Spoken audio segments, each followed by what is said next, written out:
The titling implies unrealistic expectations and false promises. And when you say get to flat stomach and abs, essentially implying in 10 minutes by doing this workout, then I do think it might be a bit too clickbaity.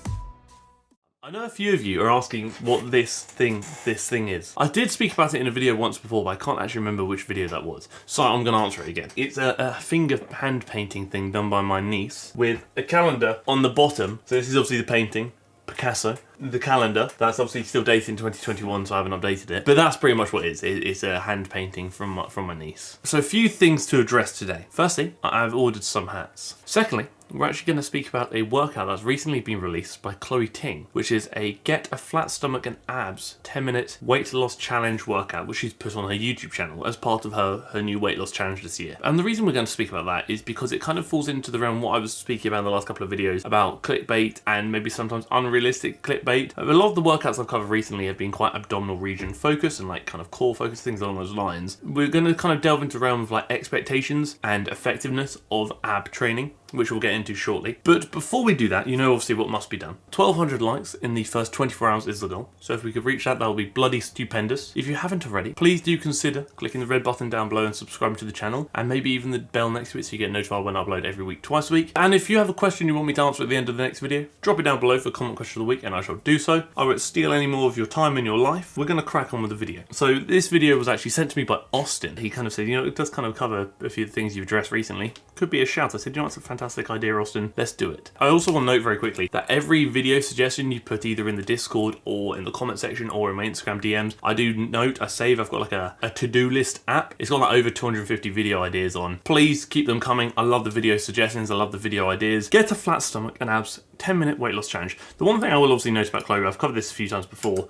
is that she does speak about the disclaimer. Things that I kind of covered before, but it's true, like YouTube does like a clickbaity algorithm. It's just what it thrives on. So it's a bit of a tricky pickle, isn't it? We're going to go through bits and bobs of the workout first. I'm going to kind of discuss a few of the exercises before then kind of going into the core message of the video being ab workouts and routines, effectiveness and realistic expectations. So 17 exercises, 30 seconds on, 5 to 10 seconds off. Okay, the first thing with that is when you have a lot of exercises and you are doing a lot of exercises, again, this kind of covers what I spoke about in the last video about Joe. You do often potentially sacrifice effectiveness and maybe quality of movement to then just keep things a bit novel and fresh. So things like this, the big mover here, obviously being the legs, so the hip flexors are going to be quite involved. The abdominal region will obviously burn, but not because you're necessarily going through a range of motion with it, as you can tell you're not. It's more because you're holding that contracted position for a period of time while the hip flexors are doing their thing. So the reverse crunch I would deem to be, I'm not saying it's good movement or bad movement, no, I'm not saying anything along those lines, but you can see how the pelvis and the sternum, the distance between the two is getting reduced, therefore it would obviously bring in more of the abs. This is an interesting one because someone actually asked me, I think it was in the last video, about the effectiveness of planks. To be honest, if I am looking at training my abs, I probably wouldn't necessarily incorporate something like a plank personally, that's just me. I'm not saying planks are good or bad, I'm just merely stating that when looking at just ab training specifically, when looking at like the six-pack muscle, I likely wouldn't do them. Like when I was recovering from injury with my back, I was doing plank variations, more oblique dominant ones like the Copenhagen plank, things along those lines, which again very much falls into the realm of like anti-rotational movements because like I said, I did herniate a disc many years ago and my back was a bit fruity and spicy for a fair while. So doing things that strengthen my obliques to prevent obviously rotation from occurring when I was like deadlifting, etc., did really help my back. Again, the leg raise isn't a huge one for the abdominal region itself. You see the pelvis and the sternum, the distance between the two isn't changing. What's really happening here, the legs are lifting up, which means the hip flexors are doing more of a job than the abdominal region. Chloe is lifting her up back off the mat, which will then engage the abdominal region by essentially contracting because she's kind of having to do half a crunch. It's not actually going through a range of motion. The thing we're going to look at here for the abdominal region itself is the distance between the sternum and the pelvis. So the big thing is when doing like crunch-based movements or anything along those lines to kind of really work that abdominal region, don't be fixated on keeping a flat back because obviously if I want to reduce the distance between my sternum and pelvis, I'm going to have to roll my back to do so. So when I showed the cable crunch variation in the last video where the individual was crunching and letting his back roll while doing so, absolutely fine. So doing a crunch with a flat back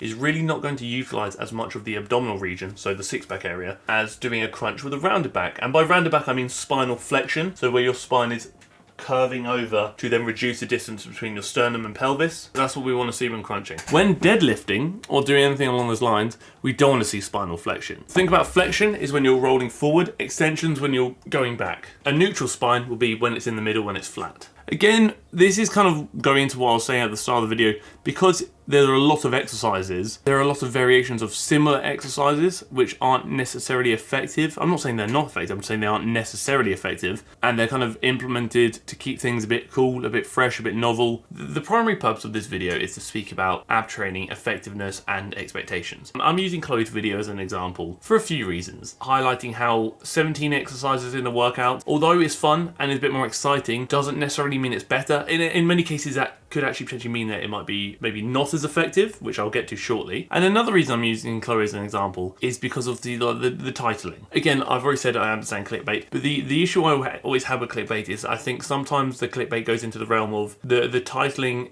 implies unrealistic expectations and false promises. And when you say get to flat stomach and abs, essentially implying in 10 minutes by doing this workout, then I do think it might be a bit too clickbaity. So we'll go to the first point. Lots of exercises doesn't mean it's effective. We're not going to consider enjoyment and stuff yet. That's going to come into it later down the line. What we are going to consider is just purely effectiveness of workout and movement selection. So when doing like an ab workout at home, and let's say you are looking at optimizing ab training, but again, not everybody is. I want to acknowledge that. There are a few things I would consider. I would treat the abs like any other muscle group. I would train them hard, so high intensity. I would train them likely in a rep range, to be honest, so let's say 12 to 20, something along those lines. I would train them with resistance, so I would get like additional weight if you can. So a big thing I like to do here is if you had like a door frame, get your band, hang it over the door, and doing like a standing crunch, almost replicating like a cable crunch. Fantastic movement you can do at home, or maybe you go in the garden, put over like a branch of a tree, something along those lines. Just tell you now, if you are going to put over the branch of a tree, please be careful, because the last thing you want is to get some big juicy band over that tree. You know, you're repping out, you're at rep 18, you go 19, you're about to go for 20, a big PB on the banded cable crunch, so it's not actually a cable crunch, it's more of a banded crunch, and then suddenly tree breaks, hits you on the head, you got a headache. Don't want to do that. I'm going to be honest, it's a bad time. I would also consider doing things that allow you to add resistance to what I would deem to be maybe like more effective crunch dominant movements. So again, if we are looking at the abdominal region itself, I would place my focus predominantly on crunch movements, because those are the movements that obviously encourage that spinal flexion, safe spinal flexion. They're the movements that really focus their attention on reducing the distance between your sternum and your pelvis. And again, the primary function of the abdominal region is to essentially crunch and do just that. I would probably choose 3 movements, and I would do probably about 2 sets of each, multiple times a week, maybe 2 or 3 times a week. And there would be resistance-based movements. So I might do a standing banded crunch as my first one, because I do like a standing banded crunch. I might also then get that band and wrap it around a tree or something in the household and do like a Russian twist or pal-off press, something like that. So not only have we now targeted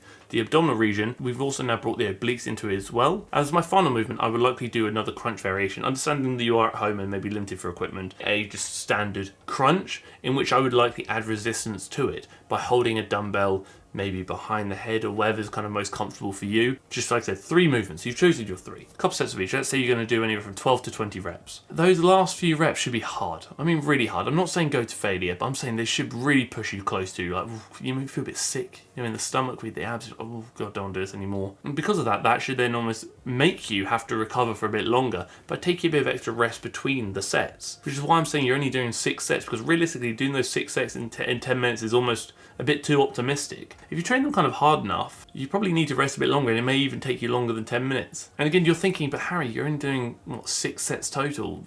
Chloe's got us doing 17. But again, more isn't necessarily better. Regardless of what the muscle group is, volume is important to a certain extent, absolutely. Provided you're doing sufficient volume, which I usually say, based on what I've read and what I've kind of learned, and kind of following from the Natasha video, let's say about anywhere from 8 sets of a muscle group to 30 sets in a week. Small muscles will probably be towards the 8 set range, you know what I mean. Provided you kind of tick that box of sufficient volume, the big key factor to take into consideration now is intensity. How hard are you training that muscle? Are you looking to come away from the workout saying, you know what, I'm glad I did something. Or are you looking to come away from the workout and say, you know what, that was really effective because I've now chosen movements that I think are effective. I've now trained them how I would train any other muscle, and I've also chosen movements that will allow me to progressively overload so I can do more each week. Be that an extra rep, a heavier band, a heavier dumbbell, things along those lines. Which is why I kind of tend to prefer a rep range rather than a time, because then I know exactly how many I'm doing. The first time you do it, you should probably come away from that feeling a bit crappy. Not bad crappy, it's in a bit tender, feel a bit like a bit sick, a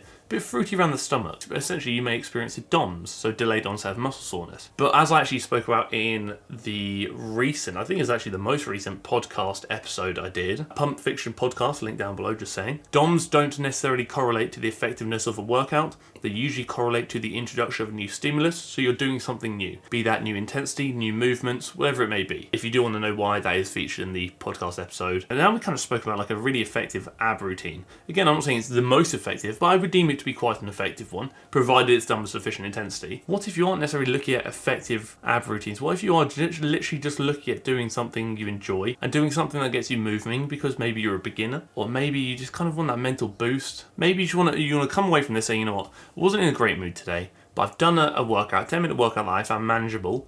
I feel so much better for doing so. Then what I'll say to that, I completely back it. So I know in a lot of my videos I speak about how this workout isn't necessarily effective, this workout isn't necessarily optimal, I don't necessarily agree with these movements and the order of these movements, whatever it may be. That's just speaking about it from one perspective. Like I always say, if you can't justify what you're doing, I probably wouldn't do it. Enjoyment is a justification. So if you can turn around and say, look, I do these workouts because I enjoy them, then you've justified why you're doing them and sure, go for it. I'll always say something is better than nothing. So yeah, sure, I speak about these 3 movements would be effective if you did them in ab workout with 2 sets of this, blah, blah, blah, blah. If you can't stick to it and remain consistent with it, it's probably not effective, nor is it optimal for you. And now the other thing I want to kind of touch on now is realistic expectations. So this kind of goes back to the element of like the clickbait sort of thing. Get a flat stomach and abs in 10 minutes, weight loss challenge. Doing things like this will likely not build substantial muscle. Doing things like this will likely not burn massive amounts of calories. Will you burn some calories? Sure, any movement burns some calories. Will you potentially build some muscle? Sure, bodyweight movements can certainly allow you to build some muscle.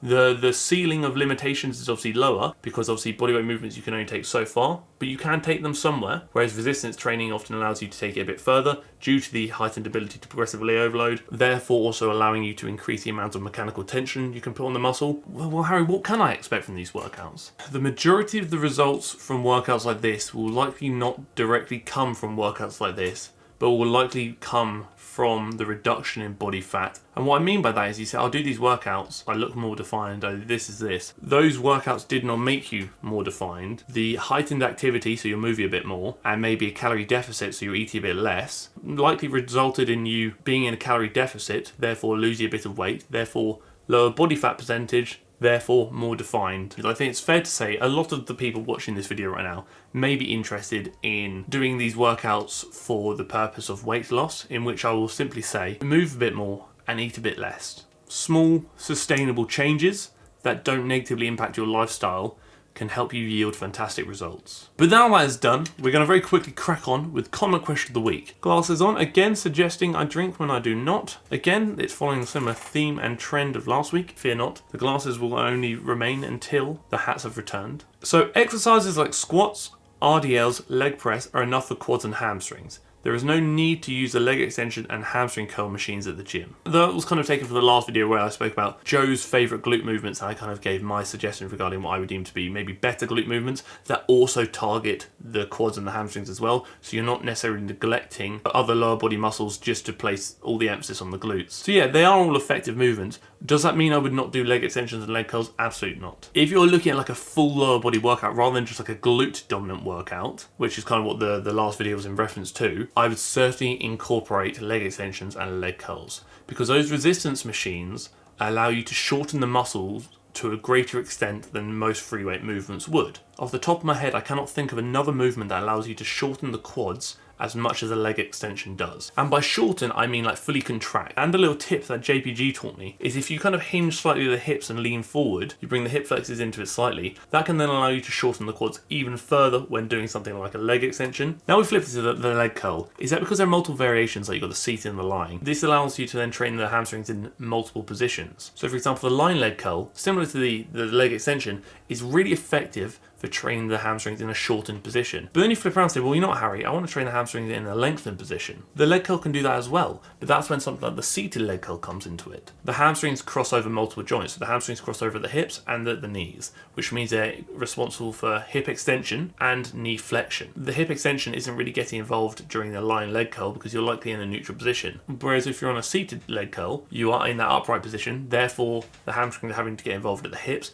and at the knee because you're trying to curl the knee. The reason why I would say incorporate extensions and leg curls is because they allow you to train the muscle in slightly different positions than free weights will often allow you to. And because of the almost diversity of machines, changing the machine you're using, i.e. seated leg curl versus lying leg curl, will then also allow you to target those muscles in different positions. And obviously we know that if you want to effectively target the muscle, it's definitely great to target all positions of that muscle, be that the lengthened position, the shortened position, whatever it may be. There's a lot of research actually suggesting that targeting a muscle in a more lengthened position is superior for hypertrophy, but I would always recommend doing both. I really have rambled again. I'm really on one today. But hopefully that answers the question. So basically, too long didn't read. Leg extensions and leg curls definitely have their place and I would not neglect them. But again, it depends on your goals. Big moves for hypertrophy and bits along those lines. If you like the video, please let me know you like the video by dropping a like on the video. 1,200 likes in the first 24 hours is the goal, so we'll shoot for that. If you haven't already, please do consider clicking the red button down below and subscribing to the channel. And maybe even the bell next to it so you get notified when I upload every week, twice a week. And if you too have a question you want me to answer at the end of the next video, drop it down below for comment question of the week and I shall do so. Thank you for tolerating me. Thank you for tolerating my seemingly never-ending waffle today, and thank you for tolerating the video.